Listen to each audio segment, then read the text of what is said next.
अगला अध्याय है पुष्पी पादपों में लैंगिक प्रजनन।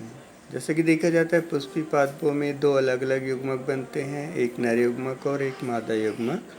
तो इसमें जो है मुख्य रूप से ओगेमस प्रकार का ही जो है प्रजनन पाया जाता है। यदि हम पुष्पी पादपों में पुष्प की टिपिकल संरचना को देखेंगे तो इसमें हमको विभिन्न भाग मिलेंगे। जैसे जो नीचे जो भाग है जिससे ये आधार से जुड़ा रहता है, ये इसका पेटियोल कहलाता है। उसके ऊपर का जो भाग है जिसको हम पुष्पासन कहते हैं, ये ऊपर का जो भाग आपको दिखाई दे रहा है, ठीक इसी पुष्पासन के ऊपर ये अंडाशय है जिसे हम ओवरी कहते हैं। ये ओवरी जो है रहता है। इसी प्रकार से जो है ये एक तरह से जो है मादा जननांग है। उसी प्रकार से ये आपको स्टेमन्स दिख रहे हैं। ये स्टेमन्स जो होते हैं वो इस पुष्प के नर जननांग होते हैं, जहाँ से परागकोश से परागकणों का निर्माण होता है। फिर ये स्टिग्मा है जहाँ पे परागकण आके रुकते हैं और यहीं पे परागकणों का अंकुरण होता है।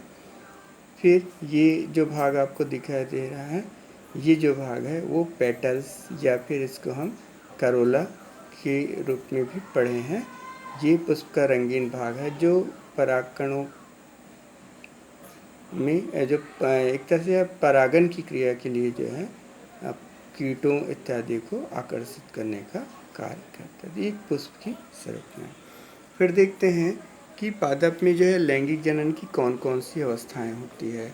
पादपों में लैंगिक जनन की जो अवस्थाएं हैं इनको 4 भागों में बांटते हैं। एक युग्मक जनन। युग्मक जनन यानी गैमेटोजेनेसिस। गैमेटोजेनेसिस की प्रक्रिया में नर युग्मक का निर्माण होता है। इसे हम माइक्रो गैमेटोजेनेसिस कहते हैं, जो परागकोश में होता है।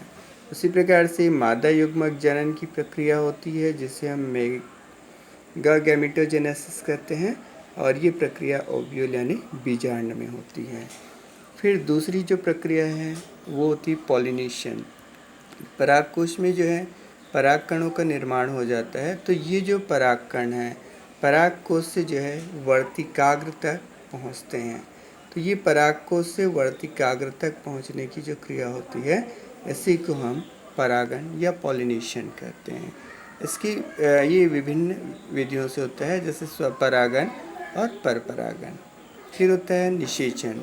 निषेचन या जिसको फर्टिलाइजेशन कहते हैं, पूर्व में भी अध्ययन कर चुके हैं कि नर और मादा युग्मक के संलयन की प्रक्रिया को निषेचन कहते हैं और इसके फलस्वरूप जो है युग्मनज बनता है। फिर होता है एम्ब्रियोजेनेसिस। जो युग्मनज बना है ज़ाइगोट, उससे जो है भ्रूण के विकास होता है और भ्रूण के विकास में भ्रूणकोश का निर्माण होता है और इससे जो है फलों का भी विकास होता है।